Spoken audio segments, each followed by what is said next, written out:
If you and your 4 best friends decided to make a professional League of Legends team, how far do you think you could make it? Well, in 2024, one of the biggest League of Legends streamers in the world decided to start a professional esports team, consisting of streamers, rookies, and a few ex-pros who hadn't touched the professional stage in years. The team was called Los Ratones, and the roster was crazy. A Worlds finalist turned support, a mid laner who openly admits he'd been blacklisted by the LEC, a jungler with 0 professional experience, an ADC bouncing between tier 2 teams, and a top laner whose entire brand was dying Scion. I mean, they proceeded to win every single split in their regional league. They won EMEA Masters twice. They beat T1, you know, the one with Faker on it, in back-to-back show matches. And when they finally got invited to the LEC, franchise team owners publicly accused Riot of rigging the format just to let them in, threatened to send their main rosters to Korea in protest, and then laughed when Los Ratones got eliminated on the final day. The team disbanded 4 days later, but for a little while, it was sort of a miracle story. I mean, this is the story of how a team of streamers broke European League of Legends, made millionaires franchise owners publicly melt down, and defied all expectations. So let's talk about this lineup, because on paper, it looks like a fever dream. The founder and the head coach was Caedrel, a former pro player and a former LEC caster, and one of the biggest League of Legends streamers in the world. His last competitive run as a player ended so badly, it sort of became a meme, but he was convinced he could coach a team to success while also casting their games on his own stream. Their support was Rekkles. This is a guy who went from being considered the best ADC in the West to a Worlds finalist, to role swapping to support and joining T1's academy team in Korea. He was there when T1 won Worlds in 2024 and even lifted the trophy. He didn't play a single game, and he came back to Europe with something to prove. In the mid lane, they had Nemesis, once considered one of the most promising mid laners in Europe. He solo killed Faker at Worlds, then got kicked from Fnatic under circumstances that are still debated to this day. I mean, he openly said that he was blacklisted by multiple LEC teams. His exact quote was, "The reason I wasn't getting offers from the best teams isn't because I'm not too good or good enough, it's because I associate myself with certain people that orgs want to blacklist." For ADC, they had Crownie, a mechanically talented player who had been bouncing around tier 2 teams, showing flashes of brilliance but never really finding a permanent home or getting a chance. And then in the jungle, they had Velja, who had 0 professional experience or name recognition. I mean, Caedrel basically said that he'd found this guy in solo queue and that he was just cracked. That was the entire scouting report. But perhaps most significantly, in the top lane was Thebausffs. And we need to talk about Thebausffs, because Thebausffs is a content creator whose entire brand was inting Scion. I mean, he plays this hyper-aggressive style where he runs into enemy towers, dies constantly, but somehow creates so much pressure that his team wins anyways. He calls getting solo killed a solo bolo, and he's been terrorizing high elo solo queue for years while claiming he could beat LEC top laners, which, as you could think, didn't go that well with a lot of the players in the LEC. Most people assumed it was content, it was just yapping, but it was not just yapping. This was quite the dream team that they had assembled. So part of what made Los Ratones different was they streamed everything, including their scrims. So if you don't know, scrims are practically sacred in League of Legends. I mean, these are practice matches between teams, which are basically completely private because any leaked information could be catastrophic. I mean, teams have fired coaches over scrim leagues. And Los Ratones said, what if we just streamed all of it? Every scrim, every VOD review, draft discussions, all of it. And objectively, it was a competitive disadvantage. I mean, every team in Europe could watch exactly what they were doing. Their champion pools, their strategies, their weaknesses, all of it was public, and yet it worked anyway. I mean, the NLC, covering the UK and Nordic countries, went from averaging 700 viewers in summer 2024 to 54,000 in winter 2025, and the finals peaked at 360,000. A tier 2 regional league was pulling more viewers than the LTA, North America's top professional league. It was absolute insanity. So when Los Ratones entered the NLC Winter 2025 split, they went undefeated, and I'm talking 4-0 in groups and then 4-0 in the playoffs. They swept Nord Esports 3-0 in the finals, and then they went to EMEA Masters, the continental tournament where the best tier 2 teams from all of Europe compete, and then won that too. They were the first NLC team to ever win EMEA Masters. And then in the spring split, they went went undefeated in groups again, won the finals 3-0, and then won EMEA Masters again. Summer split, they won the finals 3-0 over Verdant, and were the first team in LLC history to win all 3 splits in the same year. I mean, they were 2 series away from completing what would have been called a Tier 2 Golden Road, winning every regional and continental tournament in a single year. But they lost to Karamin Corp Blue in EMEA Masters Summer semifinals. Now, you're gonna remember Karamin Corp because they're gonna be important a little bit later. So, taking a break from EMEA, let's talk about Red Bull. See, Red Bull hosts a league of its own, and it's an annual exhibition tournament where T1 comes to Europe and plays show matches against top teams. And in December 2024, Los Ratones was invited, and they played T1. The craziest thing about this is maybe Baus solo killing Faker. I mean, the guy whose entire brand is dying on Sion killed perhaps the greatest League of Legends player of all time in a one-on-one. I mean, this guy is perhaps a sizable chunk of the South Korean economy. Just put that in mind. And Los Ratones won the game. Of course, T1 probably wasn't taking this super seriously, but the skill was definitely there. And the team's Twitter post about it, saying it was a solo bolo on Faker for Baus, and the unkillable Demon King versus the most killable Demon King. 1 year later, at Red Bull League of its own 2025, they did it again, and Los Ratones beat T1 for the second time with a poison comp featuring Baus on full lethality Sion and Crownie on AP Twitch. The game had 81 kills in 28 minutes, and both teams were visibly laughing the entire time. I mean, it was hilarious. But Los Ratones finished with a 100% win rate against the 3-time world champions T1. So here's where things got complicated. Los Ratones had proven that they were better than almost all the tier 2 competition. I mean, they'd pulled more viewers, they'd won everything, but because of franchising rules established in 2019, there was no way for them to actually qualify for the top league. You couldn't just win your way in anymore. You had to buy a slot for 20 million euros or partner with an existing team. Caedrel openly talked about this. He says, "The problem we have right now is we go from NLC group best of ones all the way to EMEA Masters and win, and that's the ceiling. So right now we're in this problem where we just keep bouncing on the ceiling because everything above it is franchised and is business, is all about business, and it's all about sustainability. There's no tournaments or third-party tournaments or qualifiers or anything. All we're doing is bouncing up and down this shit-ass ceiling like a basketball. And there's absolutely nothing we can do about it. Nothing. Unless one of these teams above us goes, oh, here's our hand. Take it so we can take all of your branding and you can compete in our region, in our league with us. Take our hand.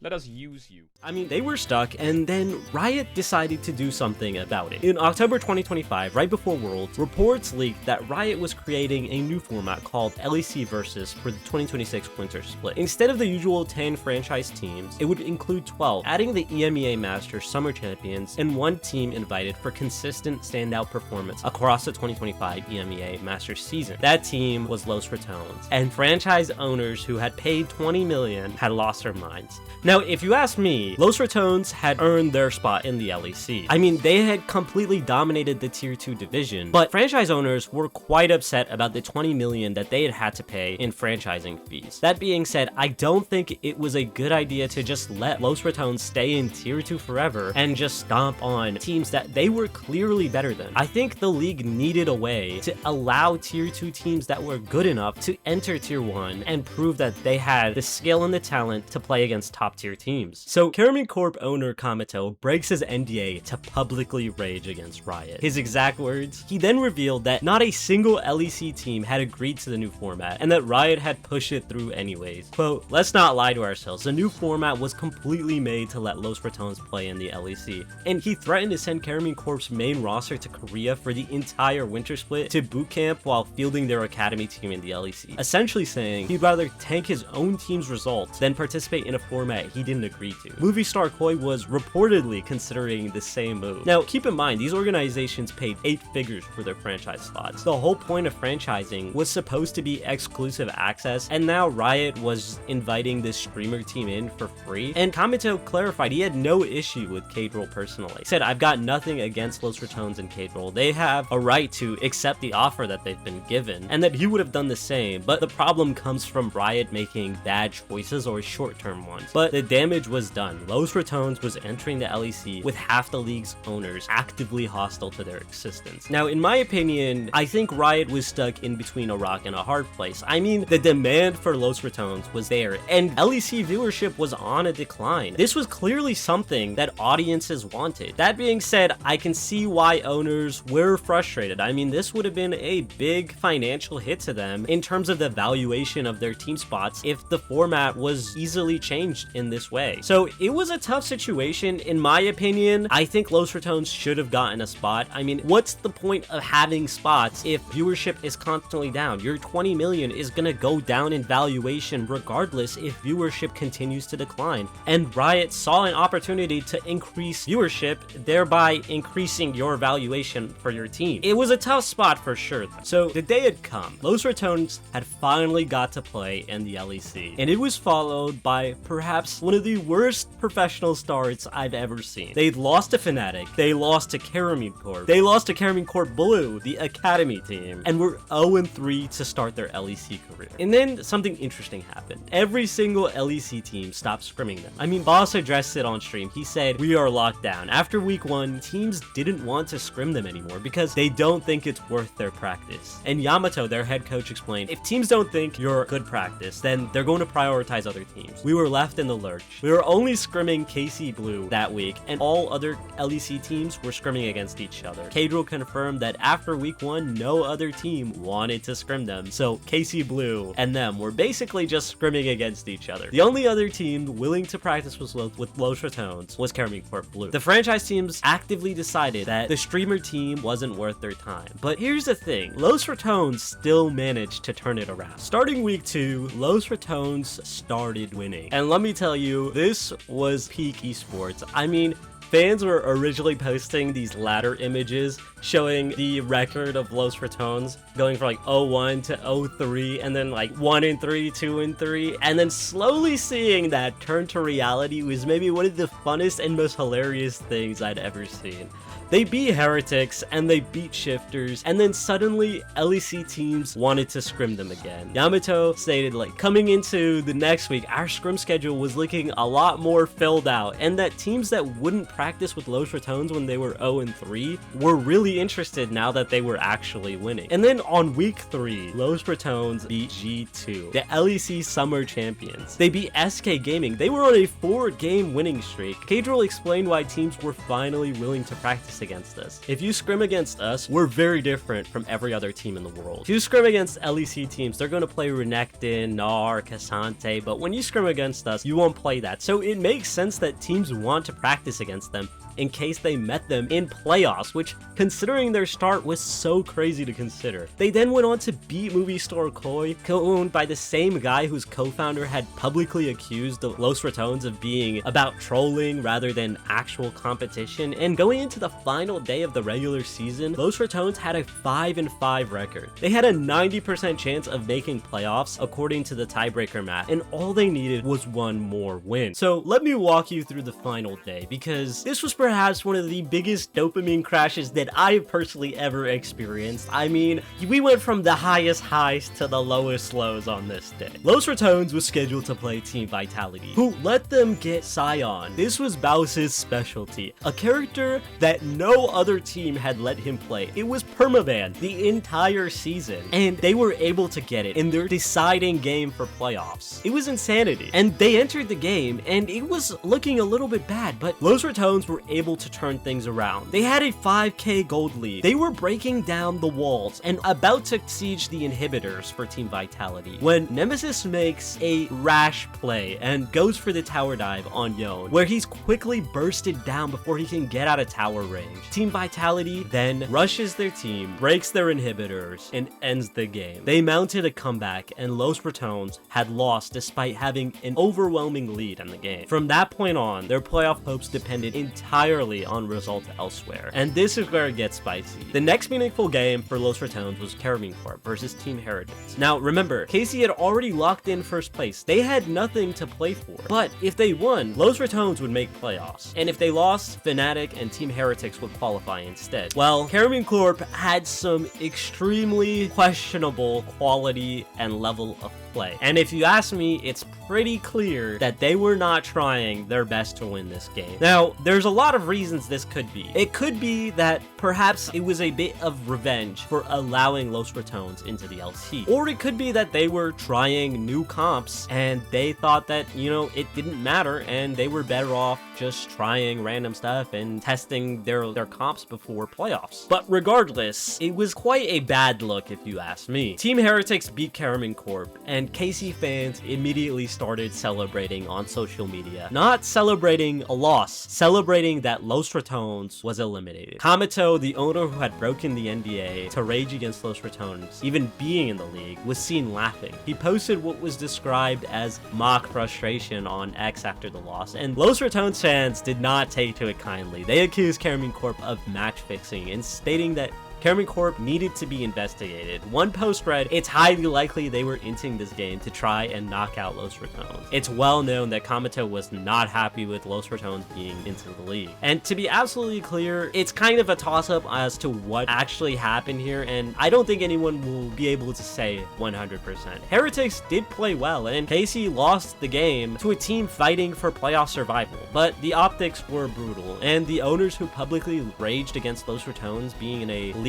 lost a meaningless game that directly eliminated them, and then laughed about it. Caedrel didn't make any accusations, and he didn't blame Karman Corp. He didn't really engage with the drama too much, but his community definitely went scorched earth, and Karman Corp players reported receiving lots of insults and threats, which of course is never good and shouldn't ever happen. Kamito's stream was flooded with hate, and the two fan bases turned on each other completely. The final game of the day was G2 versus Fnatic, and a G2 win would eliminate Los Ratones, and a Fnatic win would save them. Fnatic played extremely questionable with a extremely weird team death that led to them losing, and G2 had won. Los Ratones finished 5-6, tied with Shifters and Fnatic, and lost on tiebreakers because Fnatic had beaten them head-to-head earlier in the season. 4 days later, Caedrel announced Los Ratones was disbanding. Los Ratones proved several things. None of them comfortable for the people running professional League of Legends. Perhaps most importantly, that the franchising model is broken. A team that dominated Tier 2 for an entire year, that pulled more viewers than most LEC teams, that beat G2 and MKOI on stage. They had no path to the top league, except hoping Riot would create a special format just for them. And when Riot did exactly that, the franchise owners revolted. The established teams are scared and honestly a little bit petty. After one bad week, nobody wanted to practice against Los Ratones because they played differently, and once they started winning, suddenly everyone wanted scrims again. It wasn't so strategic, it was a little cowardice dressed up as optimization. Perhaps another thing we need to look at is the viewership model, which in my opinion is upside down. A Tier 2 team with streamers pulled more concurrent viewers than most Tier 1 teams. The NLC finals outdrew the LTA, and Los Ratones matches during LEC Versus were among the most watched games of the split. Their final game against Vitality hit 590,000 peak viewers. 3 of the top 5 most viewed games in LEC Versus featured Los Ratones. It's crazy, and it shows the impact of having teams that viewers actually care about, rather than having the same pro players shifted amongst the same set of teams in the franchise model that, to be quite honest, not many people care about. Viewership with the LEC will increase when viewers care about the players and the teams that they're watching. And perhaps part of the problem is that owners will protect their investment over the health of the scene. Kamito's fury wasn't really about competition, it was about money. KC and movie star Koi walked this similar path, building fan bases through content creators before buying franchise slots, and now they were furious that another team might get there without paying the same toll, despite how beneficial it might be to the viewership and health of the scene overall. When viewers were asked what made Los Ratones different, a lot of them compared it to the early days of TSM and Cloud9, back when esports teams were just a group of friends who got together to compete, before the franchise fees and corporate sponsors and closed ecosystems. The NLC lost 50% of its viewership since Los Ratones Ratones left, and the infrastructure that supported them is falling apart. The casters are posting about late payments and being dropped, and it turns out Los Ratones wasn't just contents. They were holding the whole thing together, and now they're gone, beaten by a tiebreaker and eliminated, while the team owners who tried to keep them out laughed. But the story isn't quite over. You see, 3 weeks after Los Ratones disbanded, Nemesis announced a new team, Witchcraft, which has 4 out of the 5 Los Ratones players: Nemesis, Rekkles, Crownie, and Velja, plus former LEC and LCS champion Whippo, replacing Thebausffs in the top lane, and Yamato is back as the head coach. Thebausffs kept his word and went back to streaming, and Caedrel isn't involved, but he gave the team his EMEA Masters slot and stepped away to focus on his own life and content, and as Yamato put it, there is no Los Ratones without Caedrel. Witchcraft is explicitly a short-term project. Everyone's playing from home for free, just to compete one more time, and when asked about funding, Nemesis laughed. There is no funding to be needed. They're currently competing in EMEA Masters Winter 2026, fighting for a spot in the Esports World Club qualifier, and it's not 100% the same, but the core is still there, and the players who won the EMEA Masters titles are still trying to prove something. If you want to see what's left of the Los Ratones magic, please go watch them, and they could use your support. It's good for the scene, and it's good for esports as a whole. With that being said, hopefully they can continue the magic that Los Ratones showed us is there in esports, and thanks for watching.